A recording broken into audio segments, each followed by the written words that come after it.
Bueno, ¿qué pasa cuando nosotros no hacemos caso a esos mensajes? El cuerpo no va a dejar de mandar mensajes. El cuerpo es un ente inteligente porque al final es una extensión de tu mente, es una extensión tuya. Entonces el cuerpo, con esa inteligencia somática o física que tiene, te va a estar dando mensajes.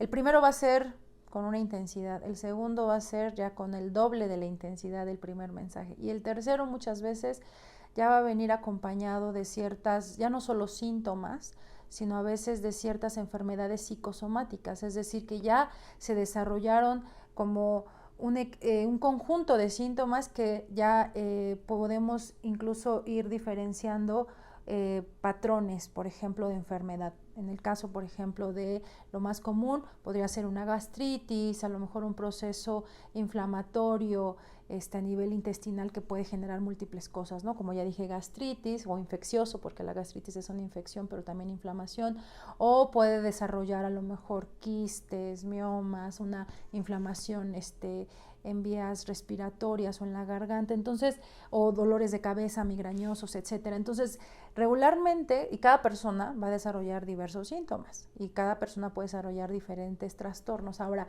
si eso no se atiende, esto va a subir de intensidad y puede desarrollar trastornos emocionales en los que ya no solamente hay una manifestación somática, sino ya también van a estar interviniendo los pensamientos, en donde puede existir un proceso de ansiedad, un proceso depresivo, incluso hasta procesos psicóticos, ¿no? En donde ya perdemos contacto con la realidad, en donde ya hay un desgaste profundo en nuestra mente, que bueno, ya estoy hablando de palabras mayores. Lo que te quiero decir es, si no atiendes esto que está sucediendo y que puede, ahora que estás usando la obsidiana, comenzar a botar de una manera mucho más intensa y mucho más constante, entonces el cuerpo pues de alguna manera se colapsa y comienza a tener como fugas y salidas a presión.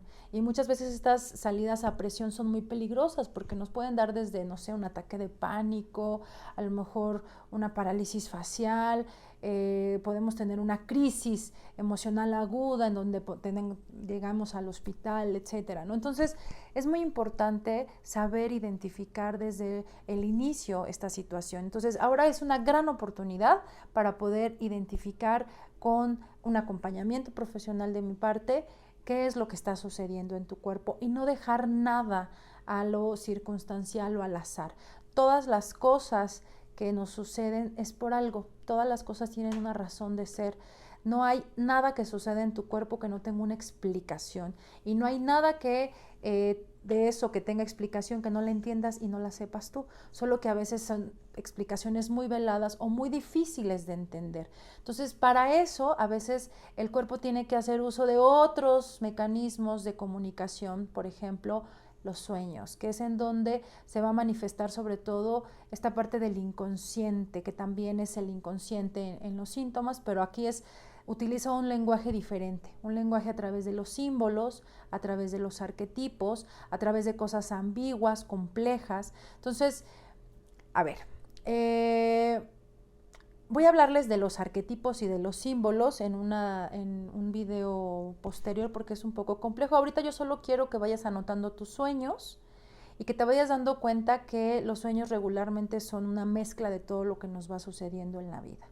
Pero quiero que sepas, por ejemplo, que en la parte onírica o en esta parte del inconsciente, nosotras podemos tener o puedes tener un poder activo sobre los sueños. Nosotros podemos inducir de alguna manera los sueños para poder encontrar respuestas en estas como respuestas a veces un tanto disparatadas que van sucediendo. Entonces, a eso le vamos a llamar incubación de los sueños, ¿ok?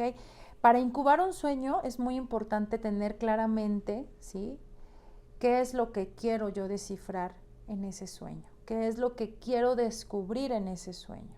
Hay muchos tips para incubar un sueño, pero lo más importante es tener claridad en qué es lo que quiero descubrir en ese sueño y qué es lo que me gustaría a mí recuperar de sabiduría en ese sueño. Tengo aquí algunas preguntas guía que te pueden ayudar a pues tener mayor conciencia por ejemplo, ese día que vayas a, por ejemplo, hoy o puede ser mañana, disponte de un momentito que estés en tu cuarto a escribir, ¿no? O sea, aquí vas a intencionar ese sueño, como lo hicimos un poco con la obsidiana. De eso que hoy estás trabajando con la obsidiana, trata de, por ejemplo, no sé, quiero trabajar el tema de mi autoestima emocional, porque tuve a lo mejor un dolor muy fuerte al separarme de una pareja. Entonces, lo que quiero saber es por qué esa pareja se fue o por qué no me valoró, ¿no? Entonces, voy a tratar de pensar en ese problema, ¿sí? Que es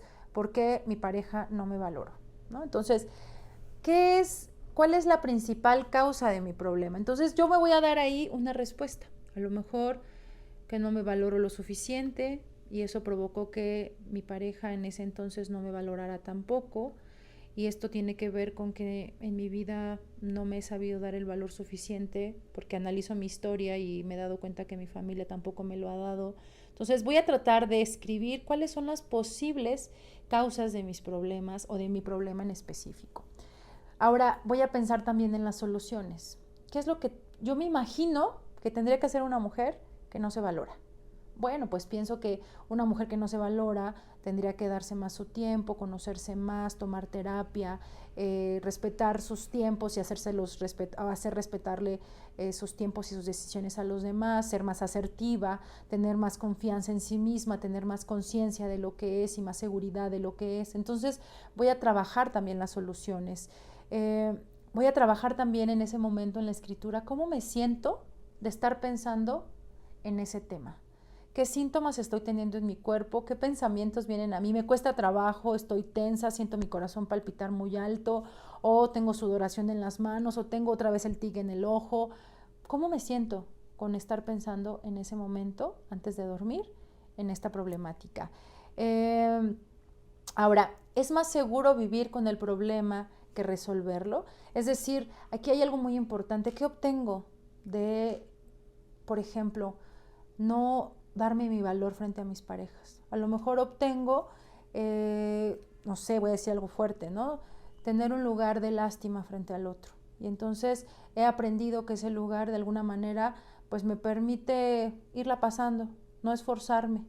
A lo mejor no me resuelve del todo, pero me da un lugar, entre comillas, que es algo que ya lo conozco, que ya me acostumbré, en lugar de atreverme a saber qué se siente luchar por darme mi valor y no esperar a que el otro me lo dé, no esperar a que mi pareja se dé cuenta de lo mucho que valgo y entonces comenzar a sentir el valor personal. No sé, es un ejemplo, ¿eh? Entonces, ¿qué obtengo si resuelvo el problema? O ¿qué pierdo si resuelvo este problema? Porque a veces de verdad, si resolvemos los problemas, a veces perdemos cosas que, aunque no lo creamos, son ganancias. Les llamamos nosotros esos deseos perversos, ¿no? De estar en un lugar, no porque me guste, sino porque solo sé estar ahí, porque me conozco ahí. Entonces creo que eso también puede ser importante.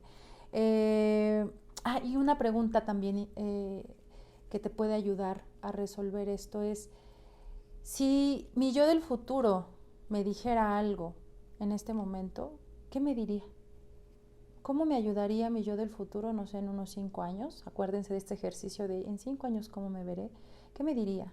¿Cómo me ayudaría a resolverlo? ¿Qué me diría para obtener mi valor personal? ¿Qué me diría? Me diría, oye, ¿sabes qué? En 5 años vas a ser una gran sanadora o acompañante de mujeres, o vas a ser una gran mamá, o vas a ser una gran profesionista, o vas a ser lo que sea, ¿no?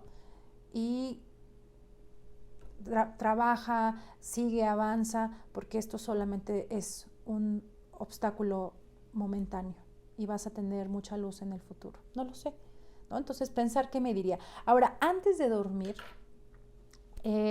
construye un guión. ¿Cómo te gustaría que fuera ese sueño? ¿Qué te gusta? A ver, imagínate, así de amplio podría ser.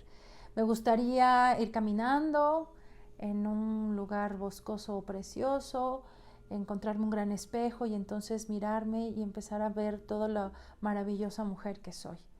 Y entonces me voy a crear y me voy a construir un guión que me permita imaginarme cómo me gustaría soñarme para resolver o tener una respuesta en un escenario que es mi sueño, para poder empezar a determinar o imaginar o reconstruir lo que yo quisiera obtener en el sueño. Obviamente no voy a soñar lo que estoy pidiendo o lo que estoy construyendo en ese guión, pero es muy importante empezar a ser determinante y empezar a declarar lo que yo quisiera encontrar para que mi inconsciente tocara esos temas a nivel, imagínate que va hacia como los lugares o los cajones sellados, y entonces al momento de que tú ya lo estás pensando y lo estás trayendo en vigilia al consciente, haces que de alguna manera cuando llegues a ese momento tan profundo del sueño, que recordemos que cuando estamos en sueño profundo o sueño MOR, que le llaman también, es cuando no hay tono muscular, cuando nuestra actividad cerebral está a su máxima potencia y es cuando soñamos. Entonces, si nosotros en vigilia hacemos un intento de llegar hacia esos temas y tocarlos sin temor a pensarme en esa situación, te aseguro que con constancia y con práctica voy a entrar directamente a esa situación. Es más, yo puedo recrear lo que quiero, pero el sueño me va a dar una respuesta importante. Puedo incluso poner personajes, puedo decir, ay, pues quiero que aparezca mi pareja pidiéndome perdón y diciéndome lo bonita y lo hermosa que soy. Bueno, pues me lo puedo imaginar. A lo mejor el sueño me va a dar otra respuesta. Inténtalo, incubar un sueño. Si tienes dudas, házmelo saber. Con mucho gusto voy a resolver tus dudas. Es algo...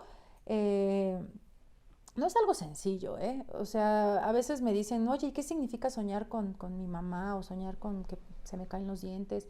Lo que pasa es que es complejo porque ahí estamos hablando de símbolos y los símbolos son esos arquetipos o esas construcciones sociales que pueden ser individuales, ¿no? O sea, que pueden ser que yo de alguna manera, debido a mi historia y debido a mi personalidad, las haya ido construyendo en el tiempo, pero también pueden ser construcciones heredadas en una cultura. Por ejemplo, hay un arquetipo muy importante y aquí entra un autor que seguramente lo vamos a tocar, que es Jung, ¿sí? Que él habla sobre la interpretación de los sueños a través de los arquetipos, como la sombra, el ánima. Ya les contaré después porque es complejo, pero Jung habla, por ejemplo, de el imaginario colectivo y de los arquetipos colectivos. Él dice, a diferencia de Freud, que los seres humanos pues somos seres sociales y al ser seres sociales hemos ido de alguna manera construyendo símbolos a lo largo del tiempo que nos pesan y nos pesan demasiado a nivel cultural y obviamente a nivel conductual de manera individual. Entonces, por ejemplo, un gran arquetipo es la madre, ¿no? Y para México y para Latinoamérica, pues la mamá tiene un simbolismo diferente al que lo tiene en otras culturas, ¿no? Por ejemplo, hay una cultura en donde aquí en nuestro país, en donde pues la madre es lo más importante, ¿no? O sea, la mamá representa la fecundidad, la sutileza, la inteligencia, la sensibilidad, la protección, el cuidado, pero hay otras culturas en donde la maternidad no necesariamente refleja eso. ¿Sí? La maternidad, pues sí es importante, pero no tiene los mismos preceptos que nuestra cultura. Entonces, ya les voy a ir diciendo eso. Ahorita, mientras tanto, anoten todos sus síntomas, todos sus pensamientos, todas sus emociones que vayan experimentando y sus sueños. ¿Sale? Y yo con mucho gusto les voy a ir enviando información que les va a permitir ir descubriendo tu guía interior, que parte de algo muy importante que es la intuición. Y la intuición no es más que estar al pendiente y recibir esa información del exterior de manera directa, sin pasar por la intelectualización. Es decir, es una información completamente, vamos a llamarle tuya, en bruto, pues, ¿no? O sea, no la atraviesas con evitarla o con pensar que a lo mejor un experto podría saber más de eso que tú, si no es así, a ver, siento esto y de repente ya lo sentí, no sé ni le doy el nombre, solo me duele la panza porque estoy en una clase con una persona que me mueve demasiado porque me hace sentir algo y entonces ese algo se va a manifestar a través de un síntoma. Entonces ahí tienes una gran guía. Voy a subirlo de manera escrita mucho más sencilla para que lo puedas hacer y te puedas acompañar también en este video de la información que voy subiendo. ¿Sale? Te mando un abrazo, cuídate.